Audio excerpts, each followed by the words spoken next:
सो ये है chemical bonding and molecular structure chapter का पार्ट नंबर 3। सो इस वीडियो में हम बात करेंगे लेविस डॉट स्ट्रक्चर की, जिसकी बात हमने अपनी पार्ट नंबर 2 में शुरू की थी, डॉट स्ट्रक्चर, और उसी को कंटिन्यू करेंगे यहाँ पे।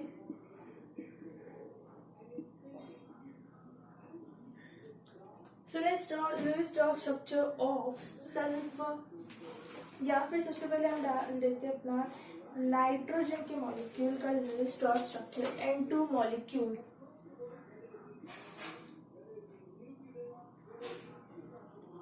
N2 मॉलिक्यूल में हमारा नाइट्रोजन का जो एटम है, सबसे पहले उसकी इलेक्ट्रॉनिक कॉन्फ़िगरेशन देखेंगे एंड वी नो दैट इसका एटॉमिक नंबर इज 7। सो इसकी electronic configuration will be 1s2 2s2 and 2p3। So outermost electronic configuration is this.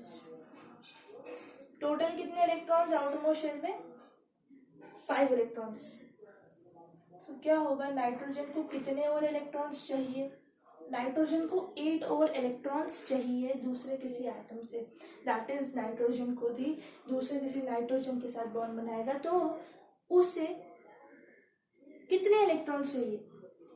3 electrons और चाहिए। तो वो क्या करेगा, 3 इलेक्ट्रॉन्स सामने रखेगा दूसरे नाइट्रोजन एटम के, एंड जो बचे हुए 2 इलेक्ट्रॉन्स है उसे पीछे रख देगा। एंड वो भी यही करेगा, अगर ये 3 दे रहा है तो ये भी 3 ही लेगा, 3 ही देगा ये भी। So this is nitrogen, 3 electrons यहाँ, 2 पीछे, 3 इलेक्ट्रॉन्स यहाँ, 2 पीछे। 3 बॉन्ड पेयर बने। इस वाले नाइट्रोजन एटम के पास 8 इलेक्ट्रॉन्स, इस वाले नाइट्रोजन एटम के पास 8 इलेक्ट्रॉन्स, दोनों नाइट्रोजन एटम खुश हुए। अब यहाँ पे नोटिस करो कितने बॉन्ड पेयर बने, 3 bond pair. Number of shared pair कितने हैं? इलेक्ट्रॉन्स के शेयर्ड पेयर कितने हैं? 3। और lone pair 1 and 2, 1 and 2 lone pair है हमारे। These are the lone pair. सो अगर मैं आपसे पूछूं लोन पेयर पर नाइट्रोजन एटम लोन पेयर कितने हैं, तो दैट इज 1। नाइट्रोजन मॉलिक्यूल में कितने लोन पेयर है? 2। एक नाइट्रोजन के पास 1 लोन पेयर, 2 नाइट्रोजन, मतलब कि एक नाइट्रोजन मॉलिक्यूल के पास कितने हमारे लोन पेयर है? 2 lone pair. Now let's see the example of F2 molecule.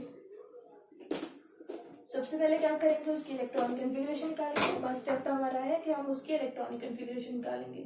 इसके लिए फ्लोरीन का हमें एटॉमिक नंबर पता होना चाहिए, that is 9। So it will be 1s2 2s2 2p5। Outermost shell में 7 इलेक्ट्रॉन्स। फ्लोरीन के पास कितने चाहिए? 1 चाहिए। तो फ्लोरीन क्या करेगा, नाइट्रोजन लिख रही हूँ, फ्लोरीन क्या करेगा, 1 इलेक्ट्रॉन सामने रखेगा क्योंकि उसे 1 ही चाहिए।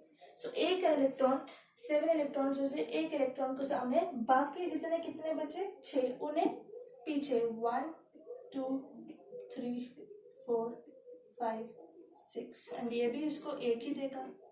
1 2 3 4 5 6 7,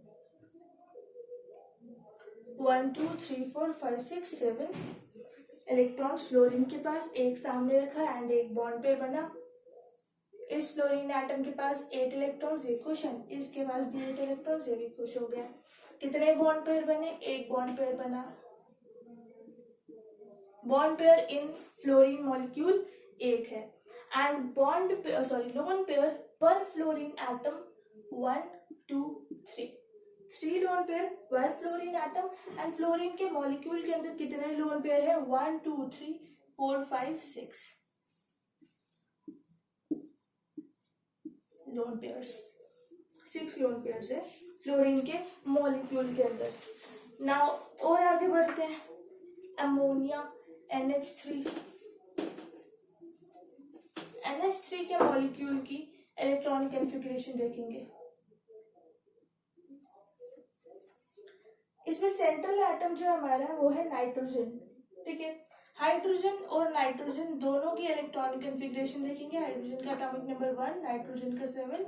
हाइड्रोजन की electronic configuration is 1s1 and nitrogen की 1s1, 1s2, 2s2, 2p3। ठीक है, नाउ अब क्या करेंगे, इलेक्ट्रॉनिक कन्फिग्रेशन लिख दी, पहला स्टेप। दूसरा स्टेप लेविस डॉट स्ट्रक्चर बनाओ। ये नाइट्रोजन, इसके आसपास कितने हाइड्रोजन के एटम है? 3 हाइड्रोजन के एटम। ये हमने इलेक्ट्रॉनिक कन्फिग्रेशन देखी है। ठीक है, this is the electronic configuration and NH3 है, एक नाइट्रोजन का एटम एंड 3 हाइड्रोजन के। नाइट्रोजन के पास टोटल 5 इलेक्ट्रॉन्स है आउटरमोस्ट शेल में। सो हाइड्रोजन जब इसे एक एक इलेक्ट्रॉन दे रहा है, हर एक हाइड्रोजन एक इलेक्ट्रॉन दे रहा है, तो ये भी उन्हें एक ही देगा ना। एंड 2 जो बचे हैं वो पीछे रख देगा। 1 2 3 4 5 इलेक्ट्रॉन्स एंड 3 बॉन्ड पेयर बन गए। क्या नाइट्रोजन खुश हुआ? 1 2 3 4 5 6 7 8, बिल्कुल हाइड्रोजन भी खुश हुए, जितने भी हाइड्रोजन के एटम थे। सो यहाँ पे टोटल बॉन्ड पेयर कितने बने? 1 2 3 bond pair. Loan pair 1, loan pair पर नाइट्रोजन एटम वो भी 1, लोन पेयर पर हाइड्रोजन एटम के पास क्या कोई लोन पेयर है? नहीं, उसके पास बॉन्ड पेयर है, 1 है। बॉन्ड पेयर तो दोनों का एक ही है, नाइट्रोजन एंड हाइड्रोजन का बॉन्ड पेयर एक ही है, दोनों ने मिलकर बॉन्ड पेयर बनाया। CH4 मॉलिक्यूल के एग्जांपल देख लेते हैं। CH4 मीथेन मॉलिक्यूल, दोनों की सबसे पहले क्या निकालेंगे? Electronic configuration. कार्बन का एटॉमिक नंबर है 6, 1s2, 2s2, 2p2। हाइड्रोजन का atomic number is 1, electronic configuration is 1s1।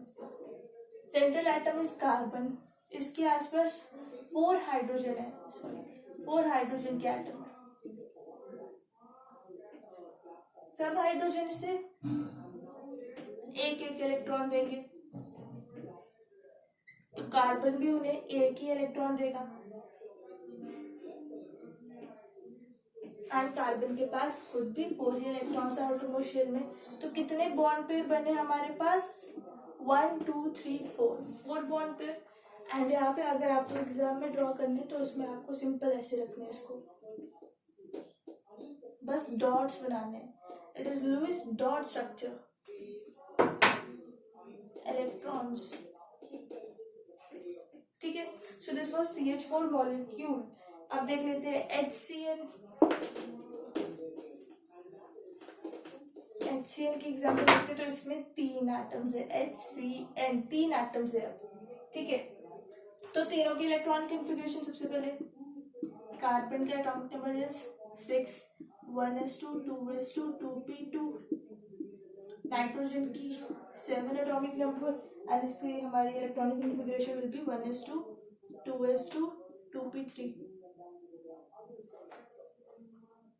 Now electronic configuration देख ली, अब क्या करना चाहिए? HCN, ये 3 हमारे पास एटम्स है। ठीक है, अब हाइड्रोजन के पास एक इलेक्ट्रॉन है और वो कार्बन के सामने एक ही रखेगा, क्योंकि उसे भी एक ही चाहिए और जो चाहिए एक ही है। वैसे भी उसके पास इलेक्ट्रॉन, तो कोई बात इसमें आती नहीं सामने, तो ये कार्बन के एक ही इलेक्ट्रॉन रखेगा। ठीक है, कार्बन भी उसको एक ही इलेक्ट्रॉन देगा, बाकी बचे इलेक्ट्रॉन उसके बाद में बात करते हैं। तो ये हमारा बॉन्ड बना, हाइड्रोजन खुश हुआ। नाउ कार्बन के पास पीछे कितने बचे हमारे इलेक्ट्रॉन? 3, 1 2 3, क्योंकि टोटल 4 इलेक्ट्रॉन्स होते हैं कार्बन के पास आउटरमोस्ट शेल में। नाइट्रोजन के पास, नाइट्रोजन क्योंकि उसे 3 ही सामने रख रहा है, क्योंकि उसे 3 ही चाहिए नाइट्रोजन को भी, इसलिए कार्बन ने भी उसके सामने 3 ही रखे, क्योंकि नाइट्रोजन को भी 3 ही चाहिए। यस, 3 ही चाहिए, इसलिए उसने 3 रखे इसके सामने, और इसलिए कार्बन ने भी इसके सामने 3 इलेक्ट्रॉन्स रखे। ऑर्डर वाइज देखते हैं। नाइट्रोजन को क्योंकि 3 इलेक्ट्रॉन्स चाहिए थे, इसलिए उसने कार्बन के सामने 3 इलेक्ट्रॉन्स रखे, और कार्बन भी फिर उसे 3 इलेक्ट्रॉन्स ही देगा। एंड यहाँ पे 3 बॉन्ड पेयर बने इनके बीच में। कार्बन के पास यहाँ पे कितने इलेक्ट्रॉन हो गए? 1 2 3 4 5 6 7 8। एंड नाइट्रोजन के पास 1 2 3 4 5 6 7 8। सो सारे हमारे एटम्स कुछ हुए, हाइड्रोजन भी, कार्बन भी एंड नाइट्रोजन भी। नेक्स्ट पे चलते हैं, मगर उससे पहले कितने बॉन्ड पे? 1 2 3 4। HCN मॉलिक्यूल के अंदर 4 bond pair and loan pair 1। ठीक है, लोन पेयर 1। अब हम और हमारे लुईस डॉट स्ट्रक्चर के एग्जाम्पल और देखेंगे और आगे चलेंगे। अब हम एग्जाम्पल देखते हैं SO2 की। SO2 मॉलिक्यूल, SO2 सल्फर के पास, S के पास सल्फर का एटॉमिक नंबर है 16।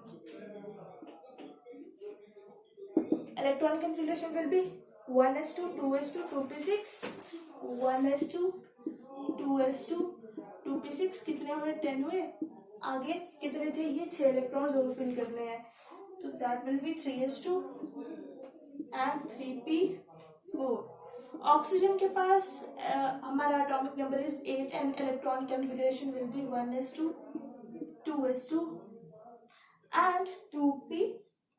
ऑक्सीजन के पास टोटल कितने electrons? 8, so it will be 2p4। Central atom है सल्फर, उसके आसपास 2 ऑक्सीजन के एटम। सो पहला सल्फर सेंट्रल एटम, इसके पास एक ऑक्सीजन आया। क्या हुआ? ऑक्सीजन को कितने इलेक्ट्रॉन्स चाहिए थे? सबसे पहले ये देखेंगे, ऑक्सीजन को चाहिए थे कितने इलेक्ट्रॉन्स ऑक्सीजन के पास आउटर मोस्ट शेल में? 6 इलेक्ट्रॉन्स है। कितने चाहिए? 2 चाहिए और 2 सामने रखेगा सल्फर के, ताकि ये भी से 2 दे, शेयर करे दोनों 2। एंड बाकी के 4 जो इलेक्ट्रॉन्स है 1 2 3 4 वो पीछे रख देगा। एंड सल्फर भी उसके सामने 2 ही इलेक्ट्रॉन रखेगा, अगर उसने 2 दिए हैं तो ये बॉन्ड बनाएंगे एंड ऑक्सीजन खुश हो जाएगा। ऑक्सीजन के पास 8 इलेक्ट्रॉन्स होंगे, सल्फर के पास हमारे जो इलेक्ट्रॉन्स थे, बाकी कितने बचे? 1 2 3 4 5 6 एंड 7 8। सल्फर भी खुश हो गया। ये क्या हो गया? हमने तो लिखा था SO2 में 2 ऑक्सीजन है, मगर ये तो जो S और O तो आपस में खुश है, तो एक और ऑक्सीजन लाने की क्या जरूरत है? तो वो ऑक्सीजन इधर जबरदस्ती आ रहा है ऑब्वियसली, क्योंकि ये दोनों तो खुश है आपस में। वो ऑक्सीजन जबरदस्ती बीच में घुस रहा है, सल्फर को कह रहे हैं मेरे साथ इलेक्ट्रॉन शेयर कर। तो आप क्या कर सकते हैं? वहां पे तो कोवेलेंट बॉन्ड नहीं बन सकता। कोवेलेंट बॉन्ड में तो म्यूचुअल शेयरिंग होती है, दोनों शेयर करना चाहते हैं। सल्फर तो यहाँ पे नहीं उसका मांग रहा, मगर ऑक्सीजन मांग रहा है। ऑक्सीजन को 2 इलेक्ट्रॉन चाहिए होते हैं, 2 पीछे रखेगा, 4 पीछे रखेगा, ठीक है। मगर यहाँ पे कोवेलेंट बॉन्डिंग तो हो रही नहीं। यहाँ पे जो भी बॉन्डिंग हो रही है वो हमें अभी नहीं पता, हमें बस इतना पता है कि कोवेलेंट बॉन्डिंग तो ये हो नहीं सकती, क्योंकि सल्फर तो खुश है अपने में, तो उसे ऑक्सीजन से मांगने की जरूरत नहीं, इसलिए ऑक्सीजन उसे सामने क्यों रखेगा? ऑक्सीजन अपने सारे इलेक्ट्रॉन्स एक परफेक्ट ऑर्डर में अपने पास रखेगा, 1 2 3 4 5 6, और ये जबरदस्ती सल्फर से 2 इलेक्ट्रॉन्स मांग रहा है। मतलब पूरी तरीके से ट्रांसफर नहीं कर रहा, बस मांग रहा है, शेयर कर रहा है, ये एक तरीके का। एंड ऐसे बॉन्ड को, ये मैंने एरो डाल दिया बीच में, एग्जाम में डालने की जरूरत नहीं है, एरो डालने की जरूरत नहीं है, आपको सिर्फ डॉट्स बनाने हैं। तो यहाँ पे ऐसा बॉन्ड जिसमें जबरदस्ती आ गया, ऐसे एरो के हेल्प से इस बॉन्ड को हम शो करते हैं। ऐसे बॉन्ड को हम कहते हैं coordinate bond. Coordinate, it is not covalent bond, it is coordinate bond. It is not covalent bond, it is not metallic bond, it is not ionic bond, it is coordinate bond. Coordinate bond बन गया, ठीक है। यहाँ पे दोनों atom mutually share कर रहे थे, तो ये बॉन्ड पेयर था जो कि कोवेलेंट बॉन्डिंग यहाँ पे हो रही थी हमारी, दिस वाज कोवेलेंट बॉन्ड। तो यहाँ पे एरो नहीं बनाना है आपको एग्जाम में, मगर एरो डिनोट करता है कि यहाँ पे कोऑर्डिनेट बॉन्ड बनना है। तो जब सिर्फ एक एटम को इलेक्ट्रॉन देगा, दैट इज कोऑर्डिनेट बॉन्ड, मतलब कि एक ही एटम इलेक्ट्रॉन ले रहा है बस, दैट इज कोऑर्डिनेट बॉन्ड, मतलब पूरी तरीके से नहीं ले रहा। फिर वो आयनिक बॉन्ड मिल जाएगा अगर कंप्लीट ट्रांसफर हो जाए, it is not complete transfer, बस वो जबरदस्ती ले रहा है उससे इलेक्ट्रॉन्स। H2SO4 नेक्स्ट एग्जांपल देख लेते हैं H2SO4 की। अब आपको कोऑर्डिनेट बॉन्ड से इंट्रोड्यूस कराया ही है, तो इसमें H2SO4 में भी हम देख लेते हैं एग्जांपल। इसका लुईस क्रॉस स्ट्रक्चर ड्रॉ करेंगे H2SO4। Let's see the example of H2SO4। H2SO4 के लिए हम सबसे पहले क्या करेंगे, first step hydrogen, sulphur, oxygen जितने एटम्स हैं उनकी इलेक्ट्रॉनिक कन्फिगरेशन लिख लोगे। एंड हमारे पास सल्फर का एटॉमिक नंबर है 16, 1s1, 1s2, 2s2, 2p6, 3s2, 3p4। Check करो क्या ये टोटल हमारे 18 इलेक्ट्रॉन्स बन रहे, 4, 10, 12, 14, 15, 16, 17, 18, 4, 5, 6, यहाँ पे हमारे 10। कितने इलेक्ट्रॉन्स बन रहे हैं, 16, यहाँ पे मैंने 16 लिखा है। एंड ऑक्सीजन का electronic configuration is 1s2, 2s2, 2p4। Central atom is hydrogen, sorry sulphur. यहाँ पे देखो सल्फर जो एक एटम है that is central atom sulphur. And इसके पास 2 हाइड्रोजन है, 2 हाइड्रोजन आ रहे हैं एंड 4 ऑक्सीजन। तो कैसे बॉन्ड बनेगा, सबसे पहले लेफ्ट से शुरू करते हैं। सल्फर, ऑक्सीजन, ऑक्सीजन 4 है, हाइड्रोजन 2 है, hydrogen 2, oxygen 4, sulphur 1। Now what will happen, चाहे लेफ्ट से शुरू करो चाहे राइट से शुरू करो, मैं लेफ्ट से शुरू करती हूँ। यहाँ पे हाइड्रोजन के पास 1 है, ये 1 ही इलेक्ट्रॉन सामने देगा, ठीक है। हाइड्रोजन के पास 1 है, ये 1 उसके ऑक्सीजन के सामने रखेगा, ऑक्सीजन भी इसे 1 ही देगा। बाकी कितने बचे ऑक्सीजन के पास आउटरमोस्ट में इलेक्ट्रॉन्स, 1 दे दिया, उसके सामने रखा। बाकी पीछे कितने बचे, कितने बचे पीछे, 1, 2, 3, 4, 5, 6 इलेक्ट्रॉन्स है टोटल। सो ये बॉन्ड बना, एक बॉन्ड पर हाइड्रोजन खुश एंड ऑक्सीजन 1, 2, 3, 4, 5, 6, 7। अभी तक ऑक्सीजन खुश नहीं हुआ, उसे 1 इलेक्ट्रॉन चाहिए, तभी उसने यहाँ पे 1 इलेक्ट्रॉन अपना सल्फर के सामने रखा, क्योंकि उसे 1 इलेक्ट्रॉन चाहिए।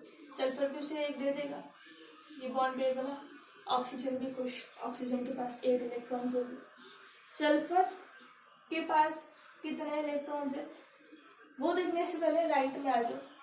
सेम यही होगा जहाँ पे जैसे यहाँ पे होता है लेफ्ट में, बॉन्ड पेयर बना, हाइड्रोजन खुश हुआ एंड यहाँ पे 1, 2, 3, 4, 5, 6 एंड सल्फर भी से 1 देगा, ऑक्सीजन खुश।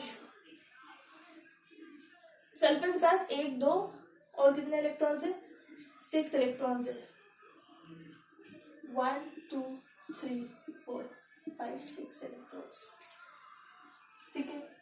अब क्या होगा, सल्फर का 2 बॉन्ड पेयर बन गए। सल्फर यहाँ पे बॉन्ड बनाया 2 ऑक्सीजन के एटम के साथ, 1, 2, 3, 4, 5, 6, 7, 8। Sulphur is also happy like oxygen and hydrogen in both the cases. मतलब सल्फर तो खुश है, बॉन्ड बन गया उसका, ऑक्टेट फुल हो गया। तो यहाँ पे ऑक्सीजन जबरदस्ती घुस रहा है, सेम वैसे ही केस हो गया जैसे हमने SO2 में केस देखा था, वैसे ही हो गया।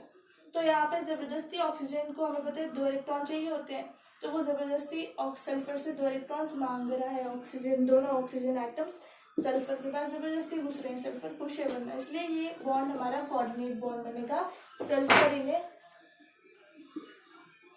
2 इलेक्ट्रॉन ट्रांसफर करेगा, कोऑर्डिनेट बॉन्ड बनाएगा।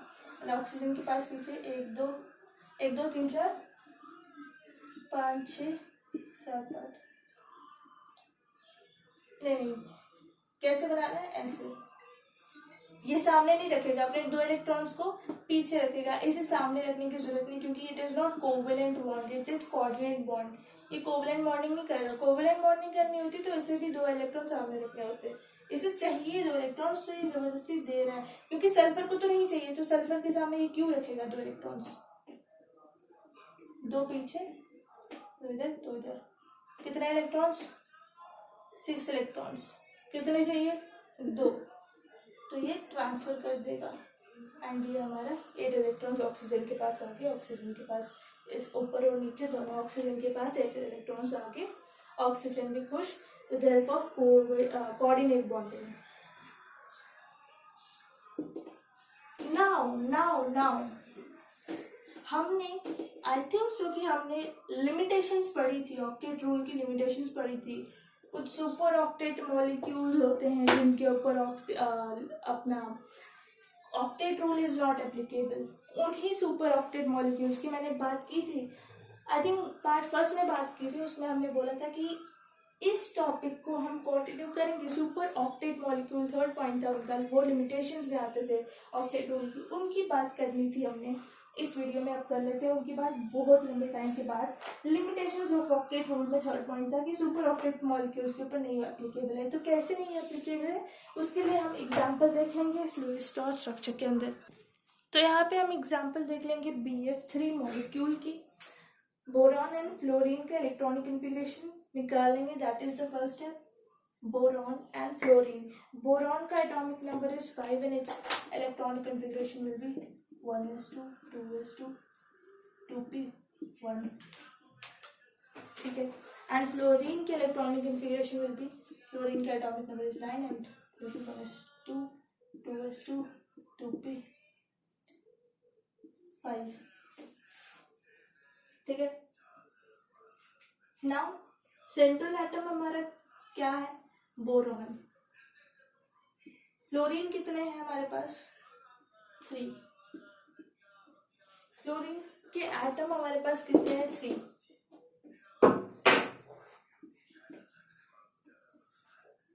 बोरॉन के पास आउटर मोस्ट शेल में electronic configuration, outer most shell में कितने इलेक्ट्रॉन्स हैं, 3, 1 2 3। फ्लोरीन का एक एटम, फ्लोरीन का एक एटम, फ्लोरीन का एक एटम आया। फ्लोरीन को कितने चाहिए, 1, वो भी एक ही सामने रखेगा, उसे 1 चाहिए तो वो 1 सामने रखेगा एंड 1 सामने देगा ताकि वो भी बोरॉन भी उसे 1 दे। एंड पीछे हमारे 1 2 3 4 5 6, यहाँ पर 1 2 3 4 5 6, 1 2 3 4 5 6 7,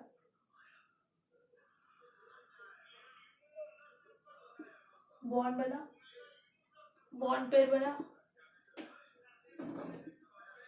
ठीक है। क्या फ्लोरीन का एटम खुश हुआ, बिल्कुल। क्या फ्लोरीन का एटम खुश हुआ, बिल्कुल खुश हुआ, ठीक है। क्यों, क्योंकि 8 इलेक्ट्रॉन सबको हो गए। बट बोरॉन की बात करें तो बोरॉन ने जो बॉन्ड बनाया कोवलेंट बॉन्ड है, मगर फिर भी 3 बॉन्ड पेयर है, मगर फिर भी इलेक्ट्रॉन्स कितने, 1 2 3 4 5 6, कितने होने चाहिए थे, 8, मगर बोरॉन ने कोवलेंट बॉन्ड बना लिया इनके साथ, बॉन्ड पेयर बन गए 3 और बोरॉन खुश। तो ये केस हमारा सुपर ऑक्टेट मॉलिक्यूल का केस है, super octet molecule. So boron and fluorine के एटम्स मिलकर BF3 का मॉलिक्यूल बना रहे हैं which is a super octet molecule, which is a limitation of octet rule. And still, क्योंकि बोरॉन के पास 6 इलेक्ट्रॉन्स है, but still it is a covalent compound. So lone pair यहाँ पे कितने हैं, 1 2 3 4 5, 1 2 3 4 5 6 7 8 9, लोन पेयर पर fluorine atom 3, lone pair in this BF3 molecule 9, bond pair कितने, 1 2 3, loan pair पर बोरॉन, बोरॉन के अंदर कितने लोन पेयर है, 0 है ही नहीं। इसके बोरॉन के पास क्या कोई लोन पेयर है, कोई इलेक्ट्रॉन का पेयर अनशेयर्ड बचा ही नहीं, 0। सो this was an example of super octet molecule जिसमें 8 से कम थे इलेक्ट्रॉन्स, बट फिर भी कोवलेंट बॉन्ड बना के बोरॉन खुश हो रहा था। BF3 is a super octet molecule जिसमें इलेक्ट्रॉन्स बोरॉन के पास 6 से कम है, but still it is forming covalent bond. Let's see one more example of super octet molecule. BF3 के केस में 6 इलेक्ट्रॉन से कम 8 इलेक्ट्रॉन से कम थे उसके पास। अनदर एग्जांपल इज PCl5 की। क्या करना है, पहला स्टेप फॉस्फोरस का इलेक्ट्रॉन कॉन्फ़िगरेशन, कमिंग नंबर 15। ये बहुत लंबा हो जाएगा इसलिए मैं इसे पुराने 10th क्लास वाले तरीके से करते हैं। 2 8 5 एंड क्लोरीन के पास 17, सो इसके electron configuration will be 2 8 7। Check कर लो, 10 + 7 17, 10 + 5 15 इलेक्ट्रॉन्स। आउटर मोशन में फॉस्फोरस के पास 5 इलेक्ट्रॉन एंड क्लोरीन के पास 7 इलेक्ट्रॉन्स आउटर मोशन में। नाउ इस केस में phosphorus is the central atom in this molecule and chlorine हमारे 5 हैं। 1, चलो पहले फॉस्फोरस की electron configuration outer most shell में जितने इलेक्ट्रॉन्स है वो लिख देते हैं, दैट इज 1 2 3 4 5। सो क्लोरीन आएगा, क्लोरीन का एटम आएगा एंड यहाँ पर क्लोरीन भी ने एक ही इलेक्ट्रॉन देगा फॉस्फोरस को, क्योंकि ये भी ने एक ही दिया है और क्लोरीन को चाहिए भी एक। बॉन्ड बनाएंगे मगर उससे पहले देख तो लो कितने इलेक्ट्रॉन्स है क्लोरीन के एटम के पास, 7 इलेक्ट्रॉन्स। एक दे दिए सामने, पीछे 6 1 2 3 4 5 6 1 2 3 4 5 6 1 2 3 4 5 6 1 2 3 4 5 6 1 2 3 4 5 6 and 7।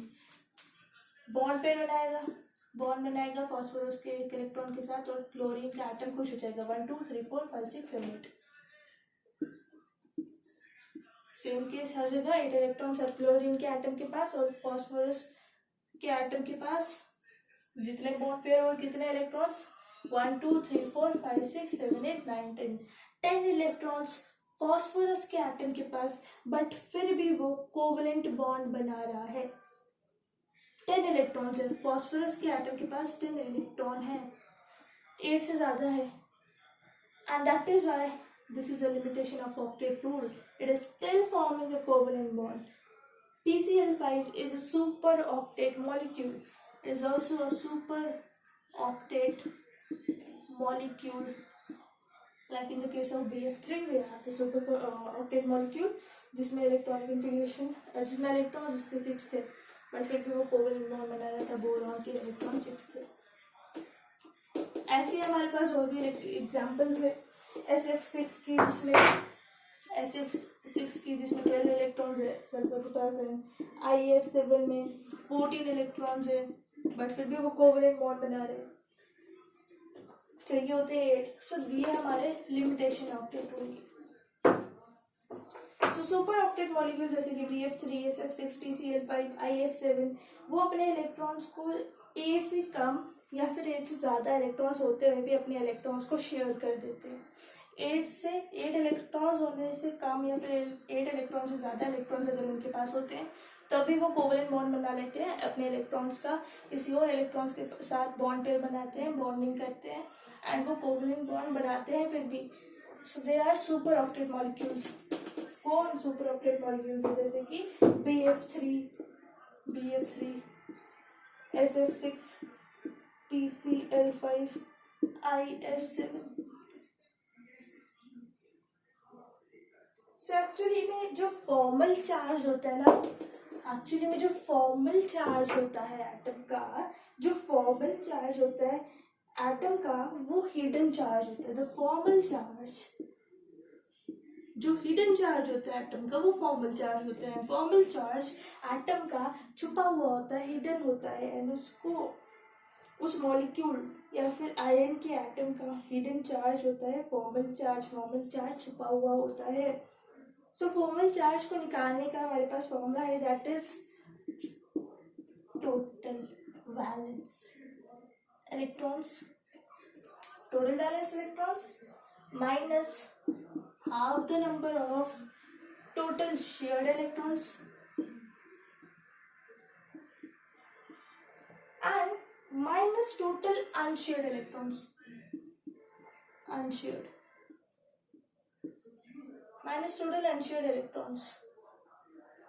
सो यहाँ पे एग्जाम्पल देख लेते हैं, इसको प्रैक्टिस कर लेते हैं इस फॉर्मूला की हेल्प से।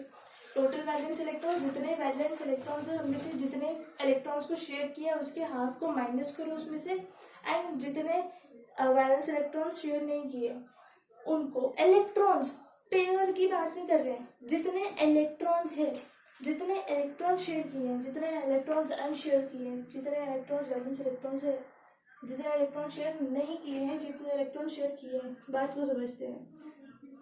सपोज O3 का मॉलिक्यूल है, ओजोन, 3 ऑक्सीजन के एटम्स है, ऑक्सीजन के पास electronic configuration is 1s2 2s2 2p 2 4, ठीक है। एंड यहाँ पर आउटरमोस्ट शेल में 6 इलेक्ट्रॉन्स है इसके पास, तो कितना चाहिए, 2 चाहिए, बाकी नहीं चाहिए, ऐसे लिख सकते हैं इसे, ठीक है।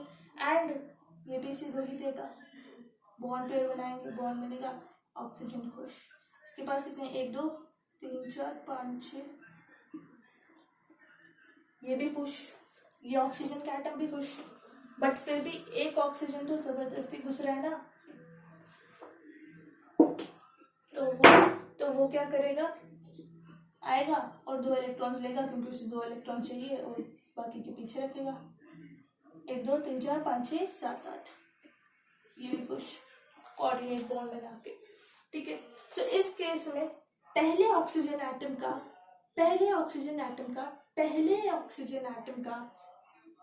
Formal charge is total valence electrons, जितने वैलेंस इलेक्ट्रॉन्स है, कितने वैलेंस इलेक्ट्रॉन्स है, वैलेंस इलेक्ट्रॉन्स का मतलब ऑक्सीजन के आउटरमोस्ट इलेक्ट्रॉनिक कॉन्फ़िगरेशन, मतलब कि आउटरमोस्ट शेल में जितने इलेक्ट्रॉन्स है दैट आर वैलेंस इलेक्ट्रॉन्स, जितने हैं आउटरमोस्ट शेल में, जितने हैं ऑक्सीजन के पास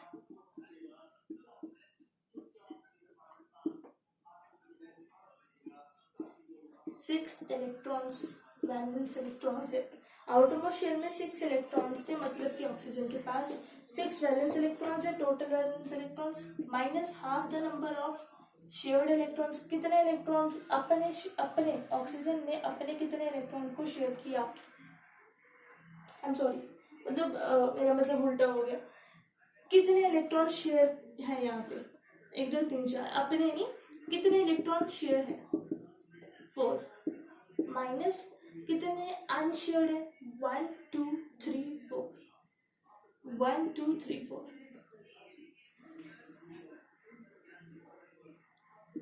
6 minus 2 minus 4, 4 minus 4. Formal charge in the case of first oxygen atom is 0. Formal charge of second oxygen atom कितने इलेक्ट्रॉन्स है, तो कर ही माना, देख लें कितने इलेक्ट्रॉन्स है, टोटल वैलेंस इलेक्ट्रॉन्स, वो तो सबके केस में सेम ही है, 6 है, and half the number of shared electrons 1 2 3 4 and 5 6 minus unshared electrons 1 2, total कितना हुआ, इसको कैसे जोड़ोगे, 3 आएगा, 3 minus 2 1, positive 1 plus 1 positive 1, 3 minus 2 is 1, and formal charge of third oxygen atom, total valence electron सबके सेम ही होते हैं, ऑक्सीजन का ही एटम है सबके केस में, and half the number of shared electrons 1 2 नहीं, हाँ 1 2 minus unshared electrons 1 2 3 4 5 6, this will be equal to -1, this will be equal to -1, कैसे आया, 6 minus 1 minus 6, 0 minus 1 minus 1, so -1 आया formal charge of third oxygen atom. So this is the way to find formal charge, hidden charge of an atom of a molecule, that is total valence electrons, जितने valence electrons मतलब कि outermost shell में कितने electrons है, minus half the number of shared electrons, उनमें से कितने electrons को शेयर किया गया है, जितने भी उन शेयरिंग रीजन में जितने भी शेयर्ड इलेक्ट्रॉन्स है उनको देखना है, एंड कितने अनशेयर्ड इलेक्ट्रॉन्स है जो शेयर नहीं हुए हैं, लोन पेयर है, जो लोन पेयर के अंदर कितने इलेक्ट्रॉन्स है, 1 2 3 4 unshared electrons. So this was formal charge. This was all about formal charge. अब यहाँ से मेरा फेवरेट टॉपिक अब हम शुरू करने वाले हैं, दैट इज ओवरलैपिंग. ओवरलैपिंग अब थोड़ा इंटरेस्टिंग होने लगेगा चैप्टर, क्योंकि अभी तक जो आप पढ़ रहे थे आपको ऑलमोस्ट सब कुछ आता था. I think so. ओवरलैपिंग के बारे में हम पढ़ेंगे. Overlapping. So this was the case of Lewis dot structure. हम ओवरलैपिंग की बात शुरू करने वाले थे, but I have now decided that अगली वीडियो में, नेक्स्ट वीडियो में हम बात करेंगे ओवरलैपिंग की. नया टॉपिक है, नए वीडियो में ही शुरू करेंगे इसकी बात.